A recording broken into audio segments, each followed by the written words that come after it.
प्यारे भक्तों, आज रसपान करेंगे चैत्र मास कथा अध्याय 12। इस वीडियो में सुनेंगे राम कथा की आगे की वृत्तांत। प्रेम से बोलिए सियावर रामचंद्र की जय। प्यारे भक्तों, आज की इस वीडियो में आप सभी श्रवण करेंगे पौष मास कथा अध्याय 29 और 30। पिछले अध्याय में आपने सुना कि विभीषण भी साधारण भक्त नहीं है, कुल के प्रभाव से तो माया भी है और प्रभु का प्रभाव उन्हें सरल बनाता है। वे कैसे भी रूप भरने में सक्षम है, उनमें पराक्रम भी अतुलित है, परंतु अब प्रभु शरण में जा रहे हैं। आगे की कथा, विभीषण प्रभु की शरण की कथा।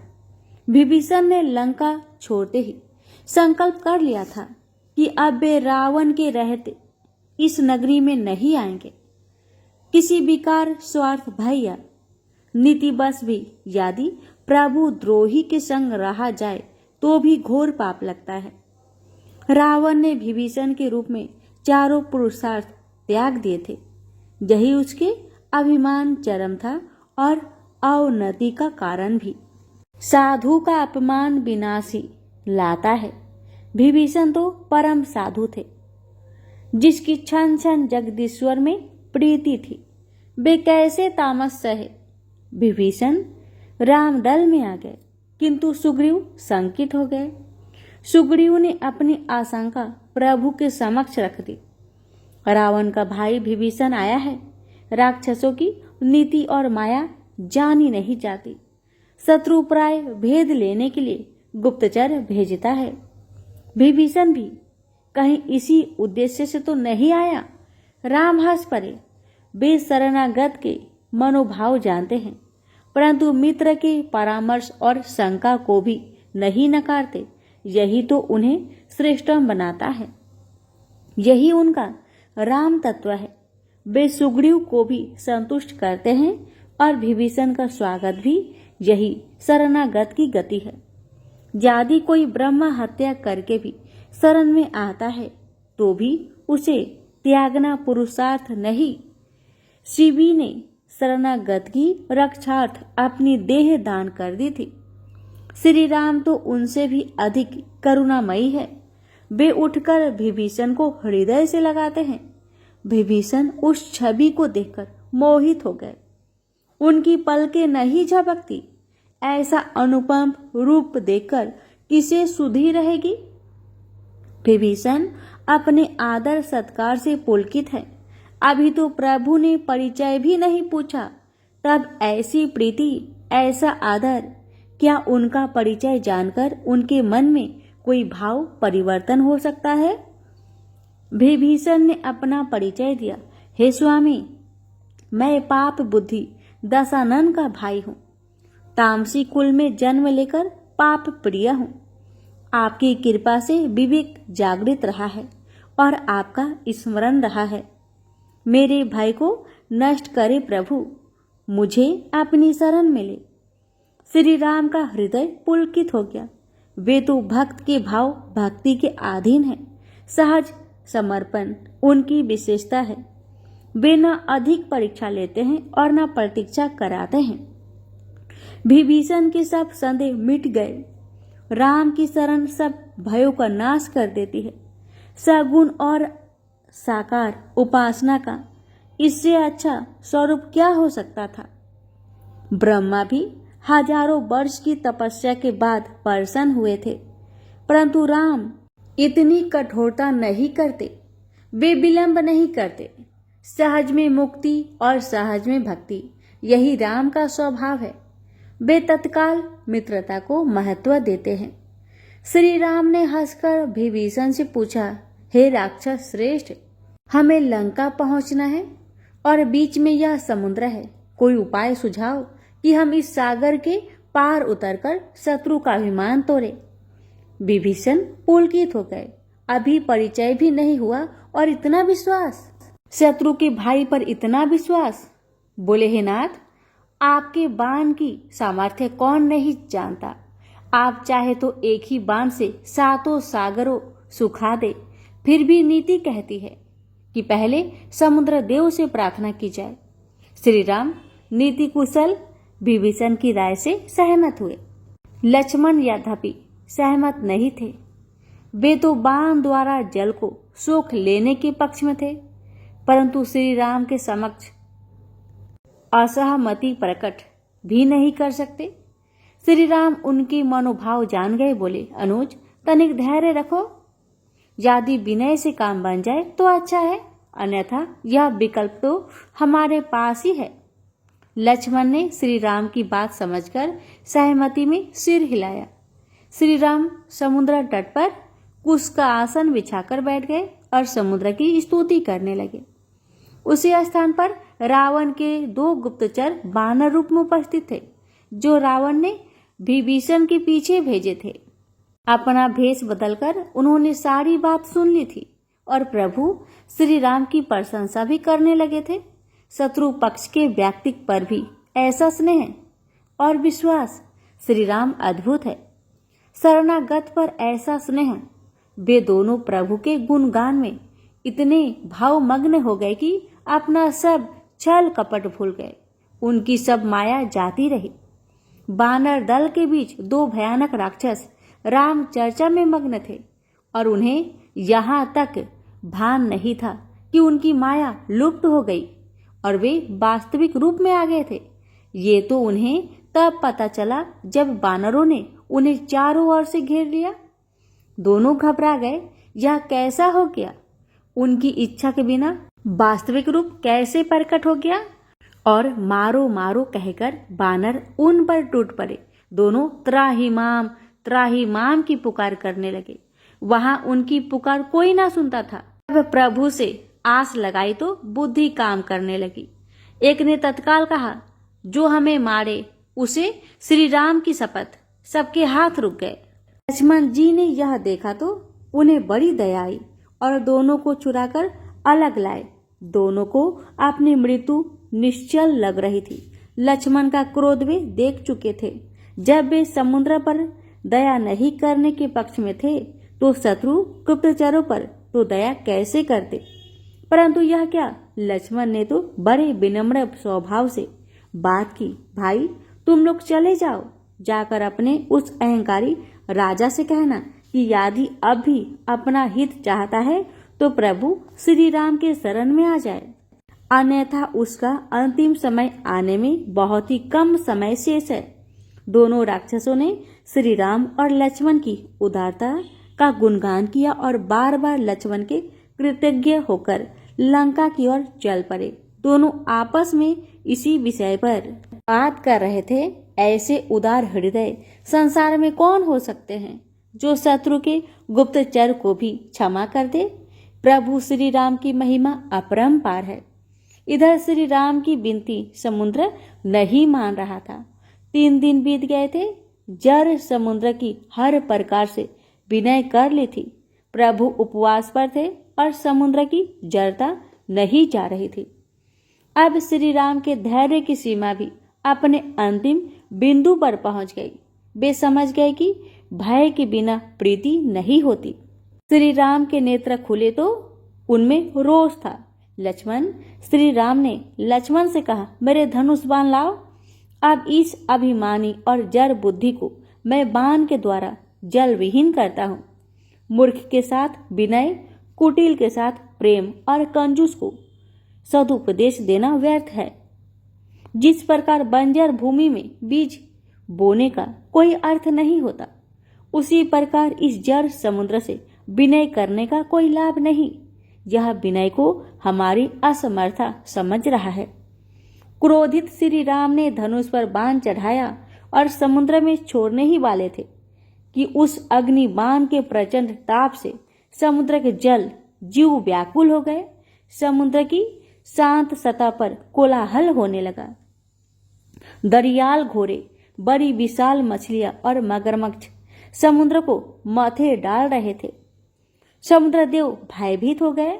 वह ताप अब उन्हें भी असहा हो चला था। कुछ देर और सठता दिखाई तो अस्तित्व भी न बचेगा।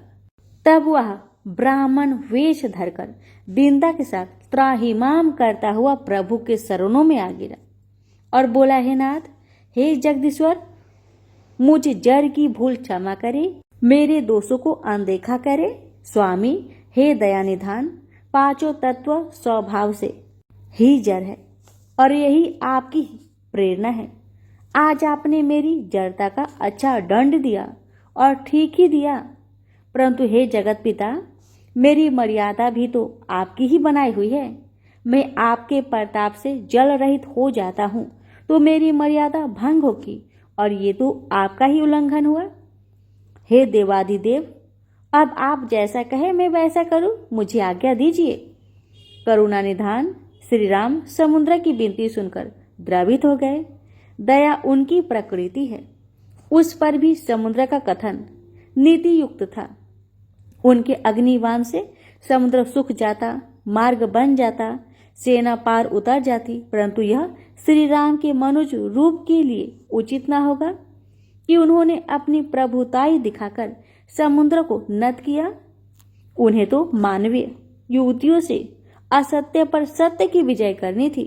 मानवोचित साधनों से जगत कल्याण कर महाकाज पूरा करना था। उन्होंने समुद्र देव का धन्यवाद किया जो इतनी महत्वपूर्ण बात उन्हें समझा दी। अब उन्होंने समुद्र से कोई उपाय पूछा।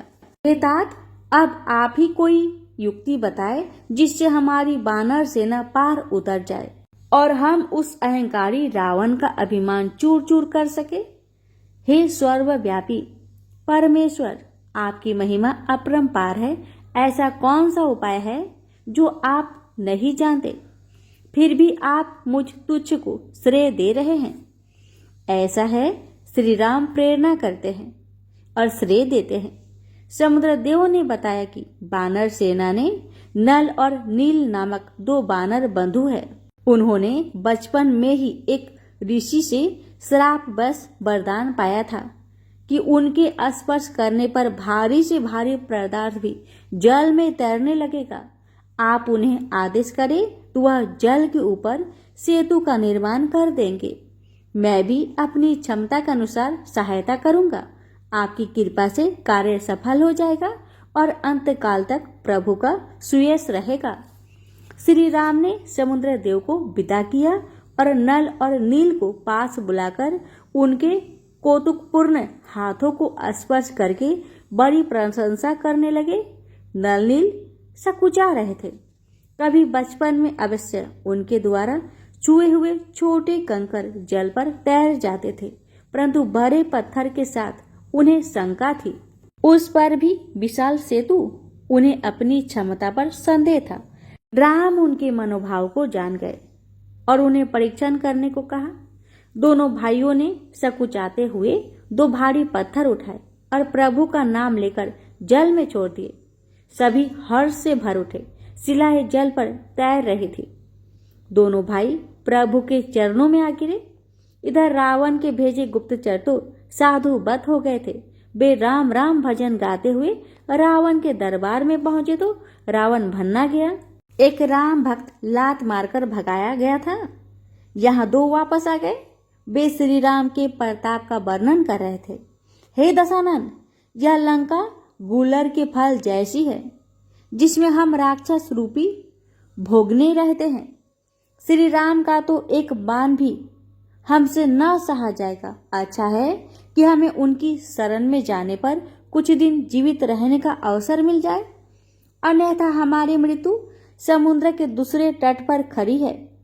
उनके भय से समुद्र भी कांपता है। रावण ने क्रोध भरकर दोनों को लात मारकर भगा दिया। उन्हें अब वहां रहना भी नहीं था। जहां राम द्रोही है, दंड कवन अब तपोभूमि बन गया था। वहीं जाकर प्रभु स्मरण में जीवन बिताएंगे। दोनों दंडक वन की ओर चल गए। समुद्र तट पर बानरों में उत्साह और उल्लास था। जो लंका नगरी में रावण अपने विशेष विश्वास पात्रों से विचार विमर्श कर रहा था। क्या भालू बानर समुद्र को लांघ सकते हैं? क्या राम समुद्र को बांध सकता है? असंभव। वह हनुमान अवश्य आ गया। सब तो उसके जैसे ना होंगे। मेघनाथ ने इस सब विचारों को छोड़कर अपने पिता को निश्चिंत होकर विश्राम करने को कहा। अहंकार में डूबे पिता पुत्र को समीप आता संकट तुच्छ जान पड़ता था। इधर समुद्र के वचनों से उत्साहित नल और नील का हृदय आवेग से भरा जा रहा था। श्री राम की प्रेरणा से अद्भुत सेतु का निर्माण होने जा रहा था। श्री राम सेतु निर्माण की विधिवत प्रक्रिया का शुभ आरंभ करने पर विचार कर रहे थे। पहले वे उस स्थान पर भूमि पूजन करेंगे और अपने आराध्य शिव की स्थापना करके उस पावन भूमि को तीर्थ बनाएंगे। अपनी इच्छा उन्होंने सुग्रीव के सामने रखी तो उन्होंने हर्षित होकर शीश झुकाया और अपने दूत भेजकर तपोवन से श्रेष्ठ ब्राह्मण को यह पवित्र कार्य संपन्न करने के लिए बुला भेजा।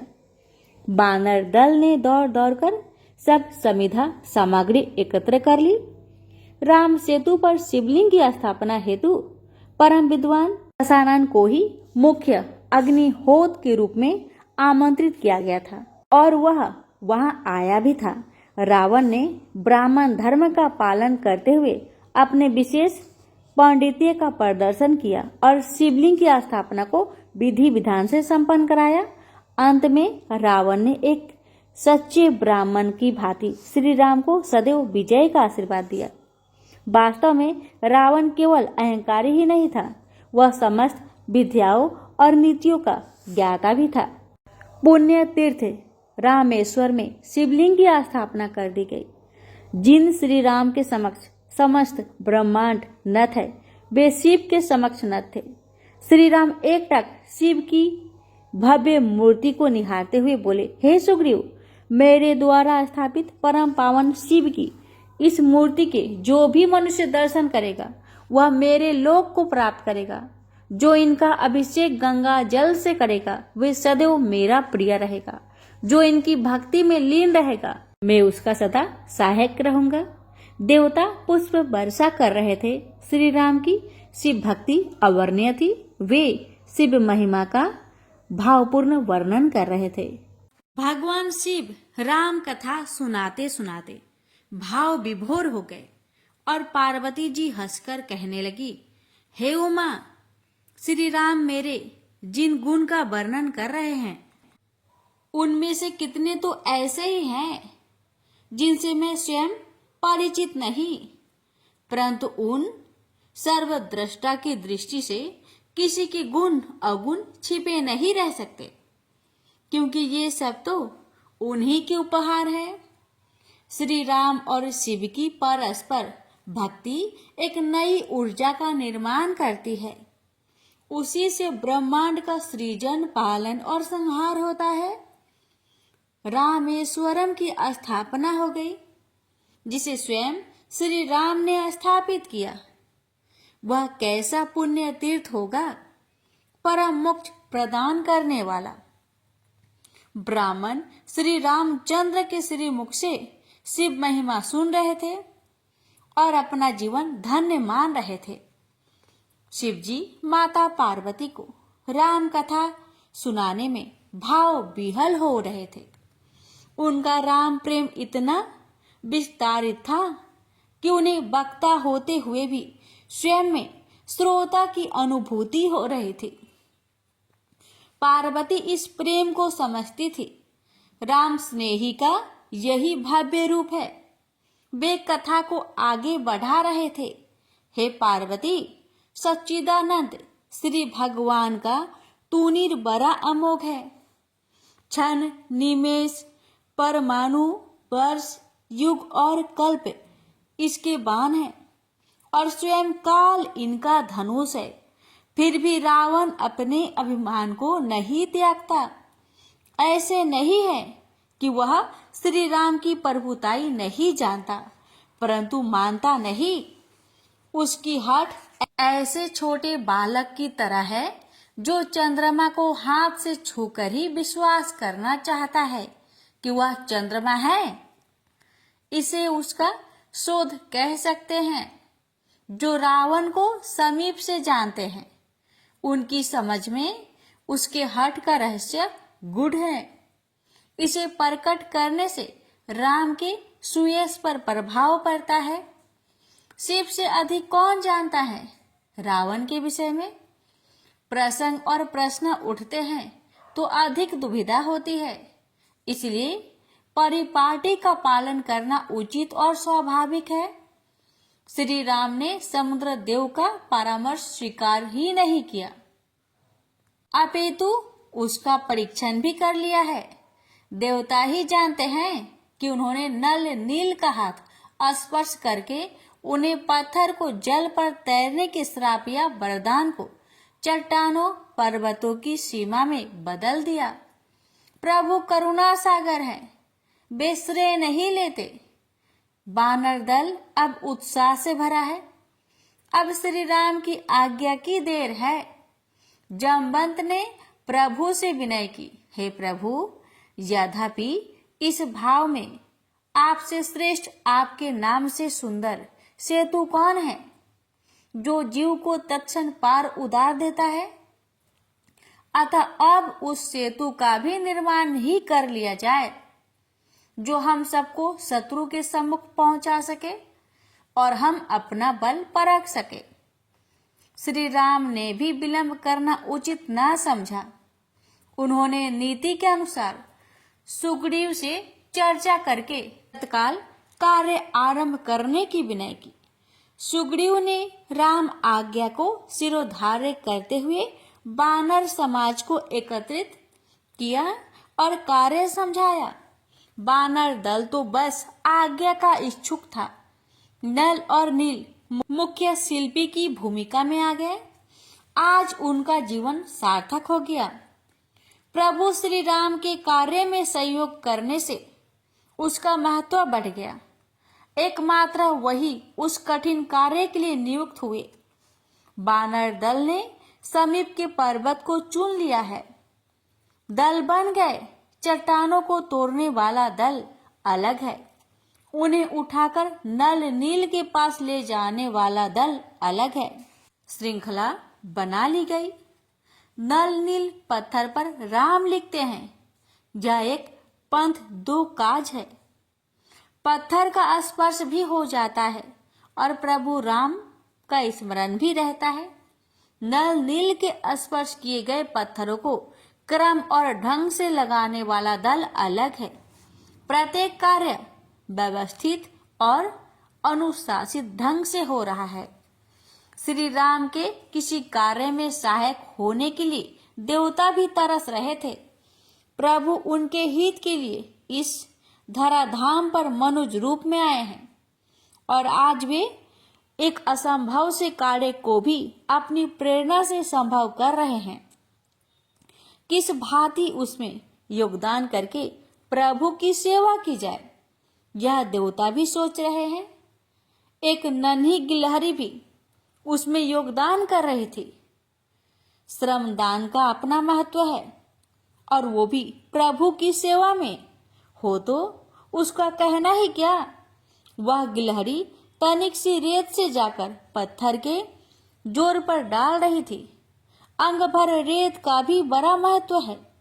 प्रभु की दृष्टि में गिलहरी स्वयं उसके हृदय को पुलकित कर रहा था। वह थकी सी लगती थी।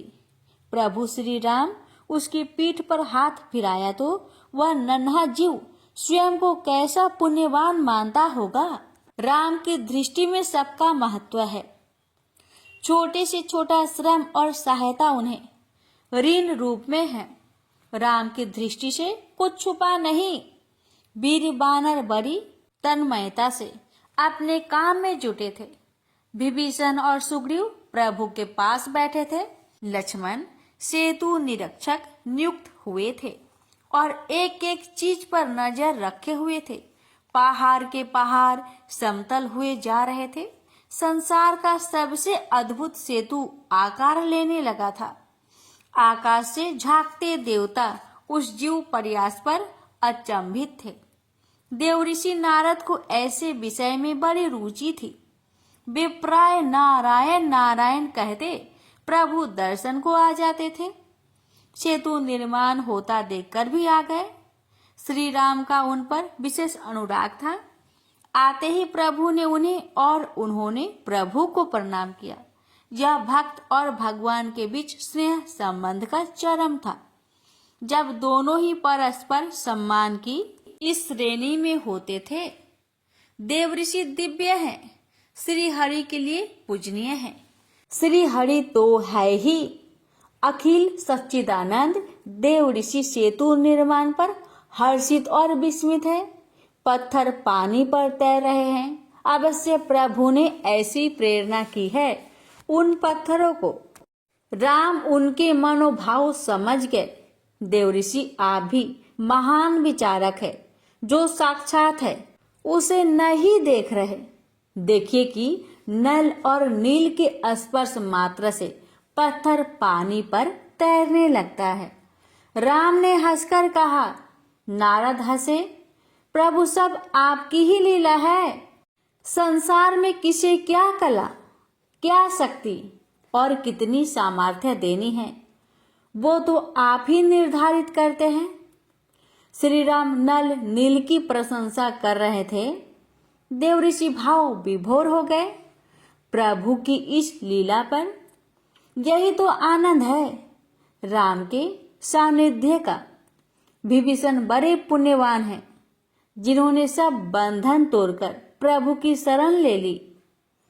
अब वे रावण का भी बड़ा उपकार मान रहे थे, जो उसने लात मारकर ऐसा अवसर दिया। आज वे प्रभु श्री राम के समीप बैठे थे। देवता भी उनसे ईर्ष्या करने लगे होंगे। प्रभु का सामीप्य दुर्लभ है। देव ऋषि उस महाकाज का निरीक्षण करते हुए भाव विभोर हो गए। नर बानर के संयोग ने असंभव को संभव कर दिया था। सेतु समुद्र की बड़ी घटना है। जब जब रावण अपने परकोटे से उसे समीपतर आते देखता, तब तब वह चिंतित हो जाता। उसकी दृष्टि दूरदर्शिका यंत्र के दर्पण पर चिपकी रह जाती। सेतु का विस्तार नित ऐसे लंका की ओर बढ़ा आ रहा था, मानो चक्रवात चला आता हो। मंदोदरी भी अपने पति के साथ एक दो बार उस दर्पण में सेतु निर्माण का कार्य देख चुकी थी। उसे आश्चर्य नहीं होता, क्योंकि वह राम की सामर्थ्य और महिमा का वर्णन सीता के मुख से इतनी बार सुन चुकी थी कि अब उसे सहज विश्वास हो गया है कि राम सब कर सकते हैं। उसे तो अपनी पति के व्यवहार पर आश्चर्य होता है, जो चेहरे पर चिंता के भाव तक नहीं आने देता। रावण का अभिमान इस स्तर पर था कि उसे अपने सामने खड़ा संकट भी नजर नहीं आता है। आता भी हो तो वह उसे गौण मानता है। वह उस असंभव से संभव हो रहे सेतु निर्माण को देखकर अपना एक अलग दृष्टिकोण रखता था। आहा, मेरे रक्षक योद्धाओं के लिए भरपेट आहार स्वयं चलकर आ रहा है। नर्म और ताजा मांस तो हमारे योद्धाओं को बहुत प्रिय है।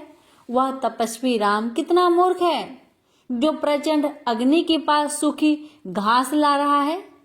मंदोदरी, तू देख रही है कि स्त्री मोह ने राम को कैसी बुद्धि फेर दी है, जो वह मृत्यु की ओर जाने वाले मार्ग का निर्माण खुद ही कर रहा है। वह अपने साथ इन बानर भुजाओं को भी ला रहा है।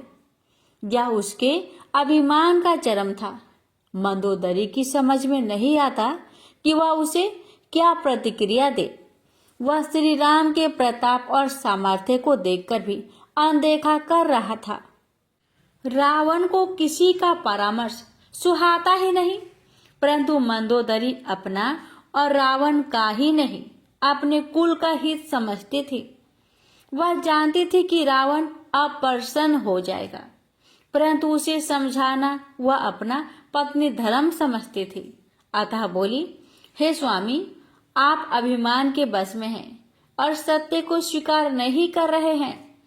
सत्य यह है कि जब आशा के विपरीत कार्य होने लगे तो संकट को समीप समझकर सचेत हो जाना चाहिए। पहले ये कहते थे कि राम कभी जान भी न पाएगा कि सीता को कौन ले गया।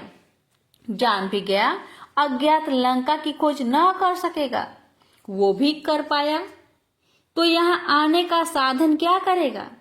आपकी आंखों के समक्ष ही वह सब हो रहा है जो आपने सोचा भी न था। कहते थे कि दो तपस्वी कैसे क्या बिगाड़ लेंगे। बानर समूह तो आकाश में तारागणों की भांति अग्निय है। यह आहार दल नहीं है नाथ, यह संहार दल है।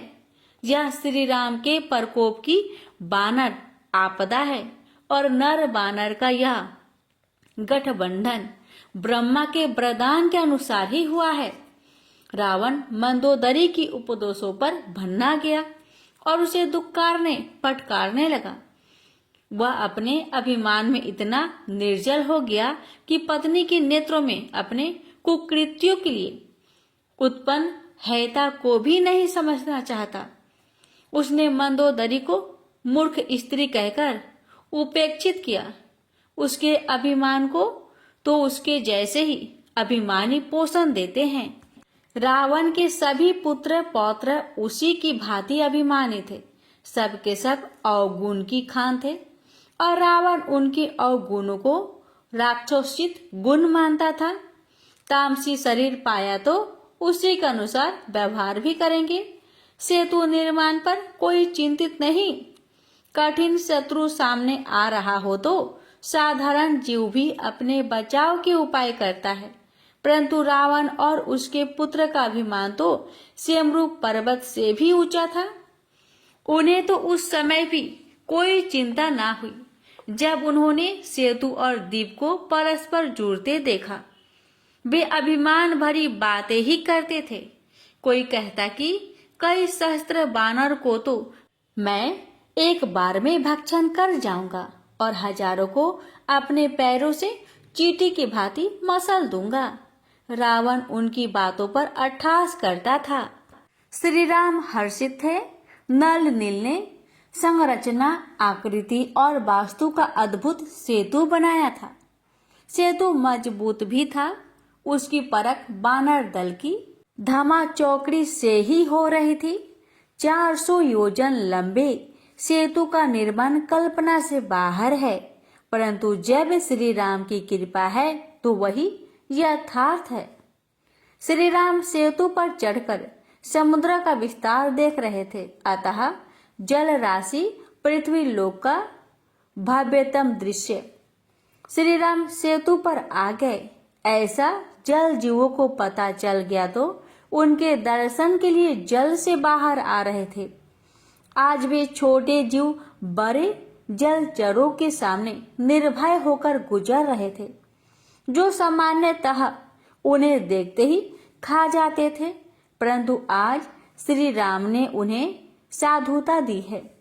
आज वह दिव्य दर्शन हो रहा था जो उन जैसे कीटों के लिए तो नितांत असंभव था। किसी जन्म के पुण्य आरे आ गए थे जो यह क्षण मिल गया, अन्यथा उस अथाह जल में ही कितनी योनियों में भटकते रहते। श्री राम का ऐसा उद्घोष किया कि 10 दिशाएं गूंज उठी। श्री राम और लक्ष्मण सबसे आगे चल रहे थे। उनके पीछे हनुमान, सुग्रीव, जामवंत व विभीषण थे। फिर युवराज अंगद के नेतृत्व में श्री राम की अनगिनता सेना थी। उनका जय घोष सुनकर लंका के महल में बैठी मंदोदरी घबरा गई। वह उठकर परकोटे पर गई और यंत्र से सेतु की ओर देखा तो घबराकर पीछे हट गई। यह क्या है जो टिड्डी दल जैसा लंका की ओर बढ़ा चला रहा है? अब विनाश निश्चित था। मंदोदरी ने यंत्र से श्री राम को देख लिया और क्षण भर तो सब विषाद भूल गई। आहा, कैसी सुंदर झांकी है! श्याम और गौर्ण वर्ण के वे पीताम्बरधारी धनुष बाण लिए चले आ रहे थे। फिर वह विचलित हो गई। वह महल में आई और दासी को बुलाकर शीघ्र ही रावण को महल में बुलाया। वह वहां आया तो मंदोदरी ने उसका हाथ पकड़कर सजल नेत्रों से उसे देखा। रावण की त्योड़ी चढ़ गई। यह त्रिया चरित्र उसे नहीं सुहाता। किस कारण उसे बुलाया है वह नहीं जानता था। मंदोदरी ने हाथ जोड़कर विनय की, हे स्वामी, मैंने अभी एक जय घोष सुना है। आपने भी अवश्य सुना होगा। उस घोष ने मुझे कंपित कर दिया। मैंने परकोटे पर जाकर सेतु की ओर देखा। हे नाथ, श्री राम की अनगिनत सेना लंका की ओर बढ़ी चली आ रही है। हे राक्षस राज, बैर सदा उससे करना चाहिए जिसे बुद्धि और बल से जीता जा सकता हो। श्री राम की बुद्धि और बल का प्रमाण बार बार मिल रहा है। कोई मनुष्य कितना भी सामर्थ्यवान क्यों ना हो, परंतु ऐसे कौतुक नहीं कर सकता जो श्री राम ने किए हैं। सुबाहु, तारका और खर दूषण का वध साधारण मनुष्य तो नहीं कर सकता। निश्चय ही श्री राम मनुष्य रूप में ईश्वर है। उनका मनुज रूप आपको भ्रम दे रहा है, अन्यथा तो वे ही श्री हरि है, जिन्होंने वराह रूप में हिरण्याक्ष, नरसिंह रूप में हिरण्यकशिपु और वामन रूप में बलि का पराभव किया था।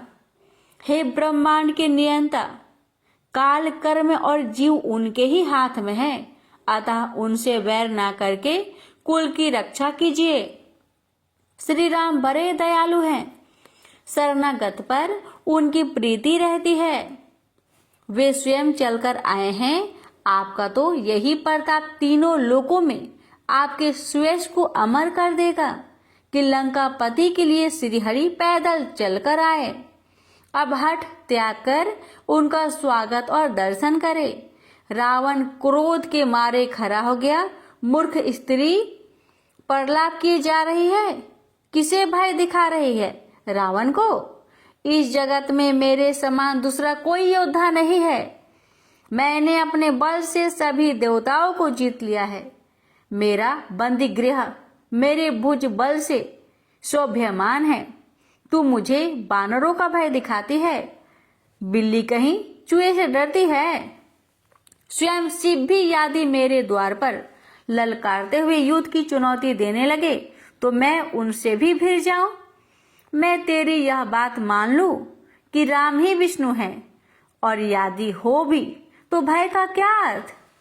उस छली ने पहले जिसका भी पराभव किया, छल से किया, इस बार इस रूप में आया है तो समझ कि मैं उससे सब बदले चुका लूंगा। कीड़े मकोड़ों को सेना बनाकर वह दया और उपहास का ही पात्र बना है, और मंदोदरे वैर का आरंभ उसने किया था। मैं तो अंत करूंगा।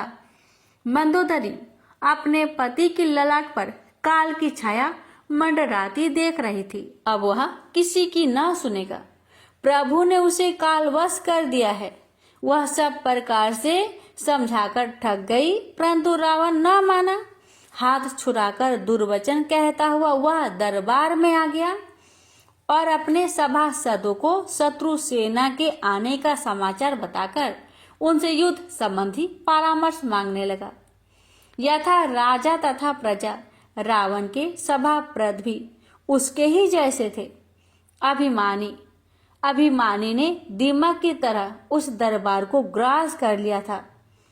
शासन शास्त्र कहता है कि जैसे गुण या अवगुण राजा में होंगे, वैसे ही अधिकांश प्रजा में फैलते जाएंगे। रावण का मंत्रिमंडल भी उसके अभिमान का पोषण करता था। कोई कहता कि हे महाराज, इससे चिंता की क्या बात है? भालू बानर तो हमारा भोजन है, असंख्य ही होंगे तो भी हमारे लिए अपर्याप्त ही होंगे। कोई अपने बल का गुणगान करता तो कोई रावण के पराक्रम की प्रशंसा करके उसके अहंकार को और भी बल देता। रावण जीत के प्रति निश्चिंत हुआ जाता था। प्रभु की प्रेरणा से रावण के पुत्र परहस्त का विवेक जागृत हो गया। उसने पिता के समक्ष अपने विचार रखे। हे तात, किसी भी साम्राज्य की स्थिरता उसके सभासदों से होती है, जो राजा को समय अनुकूल राय देता है। हमारे सभासद तो चापलूसी में प्रवीण हैं, जो अपनी बड़ाई खुद कर लेते हैं। शत्रु का बल जाने बिना विजय का उत्सव मना लेते हैं। ये सब के सब आपको गलत राय दे रहे हैं। उन्हें पूछिए कि यदि बानर इनका आहार है तो अभी कुछ दिन पहले हनुमान नाम के एक ही बानर ने जो उत्पात किया था, तब इनमें से किसी ने उसे पकड़कर क्यों ना खा लिया। जब एक बानर के सामने इनका बल और भूख दोनों मंद पड़ गए तो श्री राम की सेना में तो ऐसे असंख्य बानर है। हे पिताश्री, उचित यही है कि दूत के द्वारा श्री राम के पास चंद ही प्रस्ताव भेजकर उनसे मित्रता की जाए और इस महाविनाश को टाला जाए। यदि राम संधि प्रस्ताव स्वीकार नहीं करते तो फिर हमें वीरों की भांति उनसे रण करना चाहिए। एक और विभीषण, रावण के मन में बड़ा क्षोभ हुआ। कल तक यही परहस्त मदिरा के प्रभाव में राम लक्ष्मण सहित समूची बानर सेना को अकेला ही भक्षण कर लेने की बात करता था। आज इसे क्या हुआ? आज यह ऐसा भयभीत कैसे? मूर्ख रावण नहीं जानता कि प्रभु श्री राम विभिन्न माध्यमों से उसे चेतावनी दे रहे थे। सब उसकी सोच के विपरीत हो रहा था, फिर भी वह नहीं मान रहा। उसने परहस्त को क्रोध भरी दृष्टि से देखा और धिक्कारा। मूर्खे, ऐसी सलाह तुझे किसने सिखाई? लगता है अपनी माता और स्त्री के भयभीत होने से तू भी भयभीत हो गया। स्त्रियां तो स्वभाव से ही भय मानती है। मूर्ख, तुझे भी भय लगने लगा तो तू भी कायर होकर कहीं छुप जा।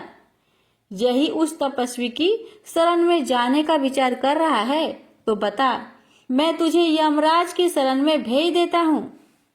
परहस्त मौन खड़ा सुनता रहा। रावण दरबार छोड़कर चला गया और अपने विशेष रंग महल में पहुंचा, जहां पहुंचते ही वह पूर्ण चिंता मुक्त हो जाता था।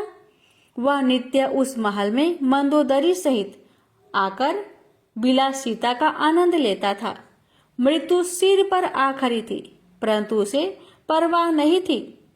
इंद्र के दरबार को भी मात करता है वह रंग महल, अप्सराओं के नित्य गान, मदिरा का आनंद और समस्त भौतिक ऐश्वर्य का वहां अखाड़ा था। रात्रि में शोभा और भी भव्य हो जाती है। श्री राम की सेना समुद्र पार कर द्वीप के तट पर स्थित सुबेल पर्वत के समीप ठहर गई। भव्य लंका वहां से दिखाई दे रही थी।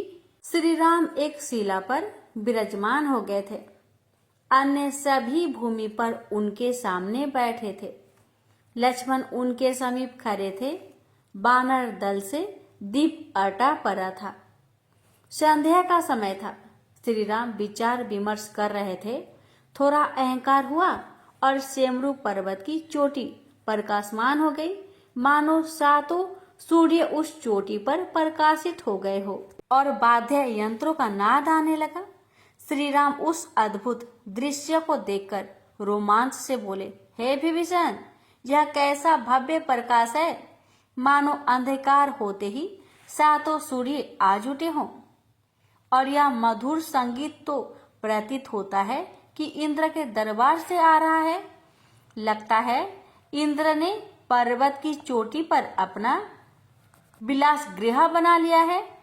विभीषण हंस कर रह गए, प्रभु, यह ना इंद्र का दरबार है और ना सप्त सूर्यों का प्रकाश, ये तो रावण का रंग महल है जो वह नित्य सजाता है।